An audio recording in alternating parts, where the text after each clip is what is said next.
Big boss 8 infinity of fun and emotions. ఒక small request and వీడియోలోకి వెళ్ళే ముందు నా వీడియోస్ చూసి నన్ను ఆదరిస్తున్నారు, అలాగే నా ఛానల్ సబ్స్క్రైబ్ చేసి నన్ను సపోర్ట్ చేయండి ప్లీజ్. వీడియోలోకి వెళ్ళిపోతాము. బిగ్ బాస్ హౌస్లో అంతర్యుద్ధం మొదలైంది. నిఖిల్ని వ్యతిరేకించే కంటెస్టెంట్ల సంఖ్య రోజు రోజుకి పెరిగిపోతుంది. నిఖిల్కి బిగ్ బాస్ హౌస్లో వ్యతిరేకత పెరిగిపోతుంది. దానికి కారణాలు చాలా ఉన్నాయి. అవన్నీ పక్కన పెడితే నిన్న బిగ్ బాస్ హౌస్లో కాంతారా క్లాన్కి చీఫ్ ఎలక్షన్ నడిచింది. అదే సెకండ్ చీఫ్గా సీతక్క ఎన్నికైంది. ఈరోజు టీంని ఎంచుకునే ప్రక్రియ స్టార్ట్ అయిందనమాట. అంటే ఎవరు ఏ క్లాన్లోకి వెళ్ళాలి అది బిగ్ బాస్ కంటెస్టెంట్స్కి వదిలేశారు. కంటెస్టెంట్ల ఇష్ట ప్రకారం వాళ్ళకి ఇష్టమైన క్లాన్లోకి వెళ్ళవచ్చు. శక్తి కానీ కాంతారా కానీ మనం ఎక్స్పెక్ట్ చేసినట్టే సోనియా పృథ్వీ శక్తి క్లాన్కి వచ్చేసారు మళ్ళీ. కానీ ఎక్కువ మంది కాంతారా క్లాన్కి వెళ్ళడానికి ఇంట్రెస్ట్ చూపిస్తున్నారు. అది సీతక్క చీఫ్ అవడం వల్ల వాళ్ళకి అక్కడ ఇంపార్టెన్స్ ఉంటుంది, ప్రాముఖ్యత ఇస్తారు వాళ్ళకి అక్కడ అన్న ఉద్దేశంతో అక్కడికి వెళ్తున్నారు. నిఖిల్ మీద ఉన్న వ్యతిరేకత, నిఖిల్ డెసిషన్స్ ప్రవర్తన మారడం వల్ల జనాలు నిఖిల్ క్లాన్లో ఉన్నవాళ్ళు కూడా సీతక్క క్లాన్కి వెళ్ళాలని చెప్పి డెసిషన్ తీసుకున్నారు. యష్మి మాత్రం శక్తి క్లాన్కి రావాలని డిసైడ్ అయింది.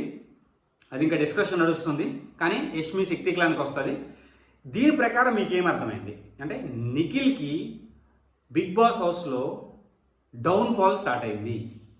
అంటే నిఖిల్ని వ్యతిరేకించే వాళ్ళ సంఖ్య పెరిగింది, నిఖిల్ మీద నమ్మకం పోయింది, నిఖిల్ యొక్క కెప్టెన్సీ అంటే నిఖిల్ యొక్క నాయకత్వం మీద నమ్మకం పోయింది. దానికి కారణాలు ఏంటి? సోనియా ఫ్రెండ్షిప్.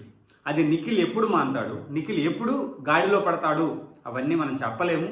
అది నిఖిల్ మైండ్ సెట్ అనే నిఖిల్ తీసుకున్న డెసిషన్స్ బట్టి ఉంటుంది. కానీ ఇప్పుడు సీతక్క టీం స్ట్రాంగ్ అవ్వబోతుంది. నిఖిల్ టీంకి ఇది అంటే ఏమంటారు, మెంటల్గా ఎమోషనల్గా దెబ్బతీయబోతుంది. అంటే నిఖిల్ని డౌన్ చేయబోతుంది. నిఖిల్కి అర్థమై ఉంటుంది, నా క్లాన్లో ఉన్నవాళ్ళు నన్ను వ్యతిరేకిస్తున్నారు, కారణాలు ఏంటి అని విశ్లేషించుకునే సమయం వచ్చింది.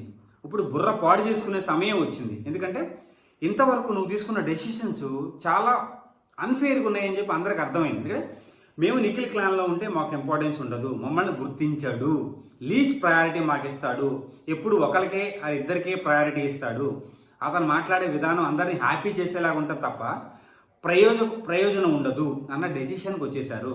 అదే మన సీతక్క క్లాన్కి వెళ్తే అక్కడ సీతక్క ఫెయిర్గా డెసిషన్స్ తీసుకుంటుంది, ఆలోచించి డెసిషన్స్ తీసుకుంటుంది, పార్షియాలిటీ ఉండదు, ఎవరైతే బాగా ఆడితే వాళ్ళకి ఇంపార్టెన్స్ ఇస్తుంది, ఎక్కువ ఆప్షన్స్ వస్తాయి అన్న ఉద్దేశంలో అందరూ ఉన్నారు. ఇప్పుడు 80% of the team against Nikhil captaincy, చీఫ్గా ఉండడానికి ఇష్టపడట్లేదు. సీతక్క కింద సీతక్క నాయకత్వంలో ఉండాలని చెప్పి ఇష్టపడుతున్నారు. దానికి కారణాలు నేను ఇంతకు ముందు వీడియోలో క్లియర్గా ఎక్స్ప్లెయిన్ చేశాను. ఒకవేళ నా వీడియో మీరు చూడకపోతే చూడండి, నిఖిల్కి ఏమయ్యింది, నిఖిల్ గురించి ఒక వీడియో చేశాను. ఆ వీడియోలో క్లియర్గా ఎక్స్ప్లెయిన్ చేశాను నిఖిల్ డౌన్ఫాల్కి రీజన్స్. ఇది మాత్రము నిఖిల్ గుర్తించకపోతే మాత్రము ఇది నిఖిల్ డౌన్ఫాల్కి అది బీజం వేసినట్టే అనమాట. So Seethakka hats off.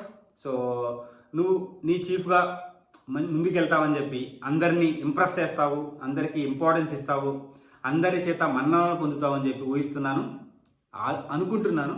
100% జరుగుతుంది అనుకుంటున్నాను. సీతక్క నువ్వు గెలుస్తావు అనుకున్నా గెలిచావు. సో ముందు నీ నాయకత్వం ఎలా ఉండబోతుందో చూడాలి చీఫ్గా, చూద్దాం. I'm waiting for that. Srini, thank you, signing off, bye.